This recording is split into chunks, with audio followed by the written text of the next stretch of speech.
The Selfish Path to Romance. Download Chapter 1 for free at drkenner.com and at amazon.com. Thank you all for coming. And I think there's been a serious misunderstanding. I want you all to know that everything that you have seen in my theater is an illusion. It's a trick. It's not real. I can't bring loved ones back from the grave. I can't receive messages from the other side. I apologize if I've given you any false hope. My intention has only been to entertain, nothing more. And can you imagine hearing that said by some of these scam artists? There are so many of them out there. In this case, this is from the movie The Illusionist. If you haven't seen it, I will say nothing else about it. See it, enjoy it, have fun with it. It is a passionate movie. It is a wonderful, wonderful movie. And with me to discuss forgiveness, apologies, is Dr. Tara Smith, a specialist in ethics, and she's a professor of philosophy at the University of Texas, Austin, where she currently holds the Anthem Foundation Fellowship, and she is the author of Ayn Rand's Normative Ethics. Now get this, the subtitle is The Virtuous Egoist. Imagine loving your own life and having it be moral, virtuous. And welcome to the show, Tara. Thank you. It's nice to be here. And, you know, people will say, I get many cases where people will come in and a wife or a husband has cheated on one another. And they say, you know, but it's my husband's duty to forgive me. He should have mercy on me. Or my wife's duty to forgive me that, you know, I had a few affairs, but, you know, she should be able to just turn the other cheek and go light on me. And she doesn't. She's real angry with me. Mm-hmm. Can you talk about forgiveness? Yeah. Yeah, I think that is a very prevalent attitude, that we all owe one another forgiveness, whatever the misdeeds, the wrongs that may have been committed. And I think it's a completely unfounded, misguided, destructive idea. Forgiveness can be appropriate in some cases, but it's got to be earned. That is, I mean, the basic scenario in which the possibility of forgiveness even arises is one in which one person has in some way, shape, or form wronged another. It could be something as serious, as grave as the marital infidelity example that you raised. It could be breaking a confidence, and depending on what that confidence was about, that could be a more or less serious thing. There are all sorts of ways, minor or major, full spectrum, in which one person can, again, wrong another or transgress. When one is the victim of this, you face a choice of how should I view this person? Exactly. How should I understand? I've had people say to me, how do I judge my wife's character? How do I judge my husband's character now that he's cheated on me? I don't know. I'm confused. Well, what you've got to do is look at all of the evidence. The person's previous track record, how serious this offense was, what the person's own attitude toward the offense is. You know, is it a kind of casual, oh, what are you so upset about, honey? Is it a, yeah, I'm sorry, come on, I told you I'm sorry, you know, expressed just the cheap forgiveness lip service in a very hollow way? Does the person, you know, alternatively, it's clear to you, and this is the kind of thing that can usually only be made clear over some period of time, that the person himself truly, sincerely regrets what he did to you. That he doesn't want to be the kind of person who did that thing or could do such a thing. That he is taking steps to try to strengthen himself such that he not do it again. To repair his character. Yeah. I mean, there will be objective evidence about this person's character. And that is what you're assessing when you're choosing whether or not to forgive a person. To forgive a person is to reach a certain kind of judgment about that person, a certain sort of moral conclusion. It's, in effect, to say, while what he did here was wrong, I'm not going to write him off completely on the basis of that, or I'm not going to take that misdeed as a sign of an irredeemably bad character.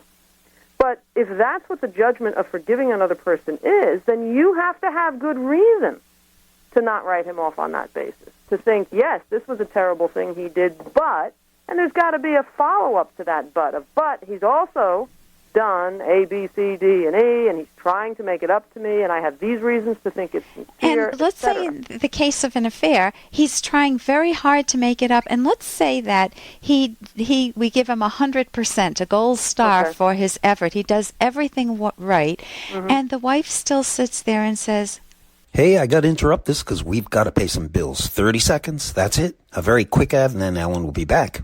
Romance. Ugh, I wish guys knew more about what we want from a relationship.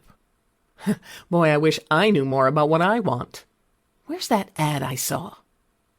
Here it is. The Selfish Path to Romance. A serious romance guidebook. Download Chapter 1 for free at selfishromance.com and buy it at amazon.com. The Selfish Path to Romance. That is interesting. And the wife still sits there and says, I went through, I don't know, months or years of hell, and the damage and the scars are so deep that even if he's repaired his character, I never want to see his face again, assuming they don't have kids. Is that legitimate? If the person has gone on and made themselves a decent person again, that you have been so personally wounded by that person that you don't want to connect with them anymore?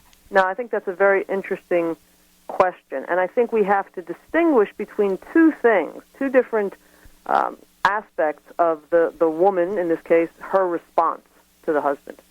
One is whether or not she forgives him. The other is whether or not she continues to have a relationship with him. Forgiveness, as I was saying a few minutes ago, is a kind of judgment that you make of another person. It's an assessment of his character. And if, as you said, this guy has truly earned the gold star, he has distanced himself from that sort of action, et cetera, then he has earned your forgiveness in the sense that he has earned a different your evaluation. conclusion.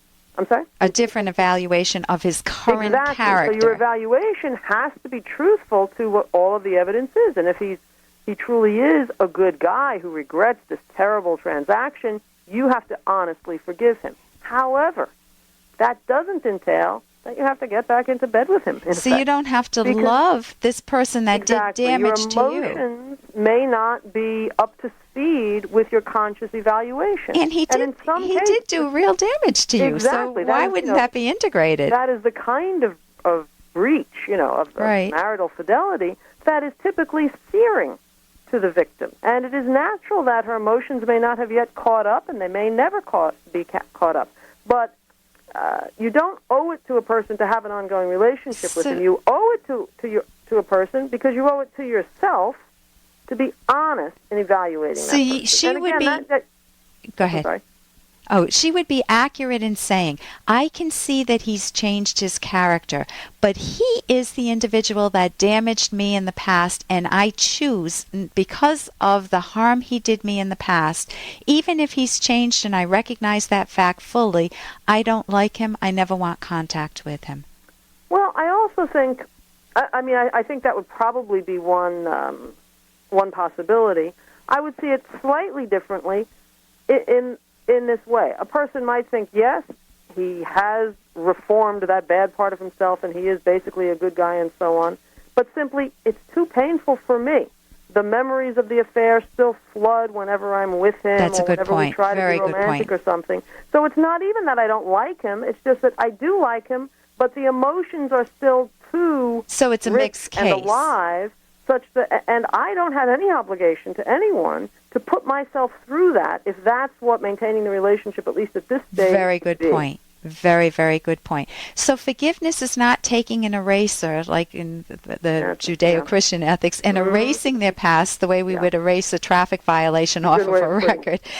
It's not that. It has to be earned by accurate evaluation of a person's character by rational standards. Exactly. And sometimes it will be earned, in which case you do owe it to the person to forgive him. And sometimes it won't be earned. So I think forgiveness itself is not a virtue. It's not an unconditional good.